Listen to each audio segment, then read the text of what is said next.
প্রতারণার জন্য জনগণের কাছে ক্ষমা চাওয়ার পরিবর্তে দেশের আইনকে প্রশ্নবিদ্ধ করছেন নওরিন আফরোজ পিয়া। নিজের ব্যবসায়িক ব্যর্থতা এবং প্রতারণা স্বীকার করার জায়গায় তিনি উল্টো সামাজিক যোগাযোগ মাধ্যমে গলা ফাটিয়ে নিজের পণ্যের প্রমোশন চালিয়ে যাচ্ছেন। লাইভে এসে দাবি করছেন কাউকে তিনি জোর করছেন না তার পণ্য কিনতে। কিন্তু এখানে মৌলিক প্রশ্ন হলো, একজন পরিচিত সেলিব্রিটি ও ইনফ্লুয়েন্সারের দায়িত্বশীল আচরণ কি এটাই হওয়া উচিত? তার মালিকানাধীন আর্টস অফ পিয়া শোরুমগুলোতে ভোক্তা অধিকার সংরক্ষণ অধিদপ্তরের অভিযানে ভয়াবহ প্রতারণার প্রমাণ মিলেছে। বাংলাদেশে তৈরি সাধারণ পোশাক পাকিস্তানি লন হিসেবে বিক্রি করা হচ্ছিল।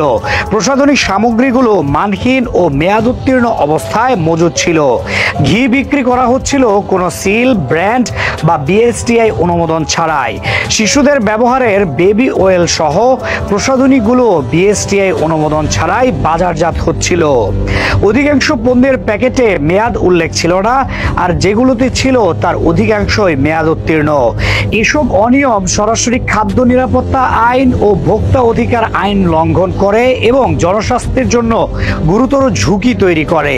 খাদ্য ও প্রসাধনী পণ্যে লেবেলিং স্বচ্ছতা এবং মান নিয়ন্ত্রণ প্রশ্নাতীত।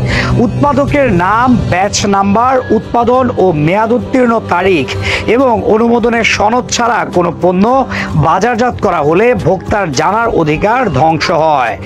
ট্রেসেবিলিটি না থাকলে কোনো স্বাস্থ্য ঝুঁকি দেখা দিলে উৎস শনাক্ত করা কঠিন হয়ে পড়ে। প্রসাধনীতে উৎপাদন তালিকা ও সতর্কতার অভাবে ত্বকের ক্ষত, অ্যালার্জি এমনকি দীর্ঘমেয়াদী জটিলতাও তৈরি হতে পারে। আর মেয়াদ উত্তীর্ণ পণ্য ভোক্তাদের জন্য সরাসরি হুমকি।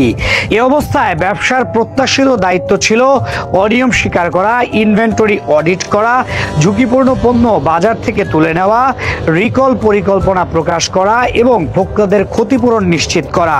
কিন্তু তার পরিবর্তে সামাজিক যোগাযোগ মাধ্যমে উচ্চ কণ্ঠে আত্মপক্ষ সমর্থন ও ব্র্যান্ড প্রমোশন করা মূল সমস্যাকে আড়াল করে দিয়েছে। এতে বিষয়টি ব্যক্তিগত প্রতিরক্ষার লড়াইয়ে সীমাবদ্ধ হয়ে পড়েছে, যেখানে আসল প্রশ্ন ভোক্তার অধিকার ও জননিরাপত্তা পিছনে পড়ে যাচ্ছে।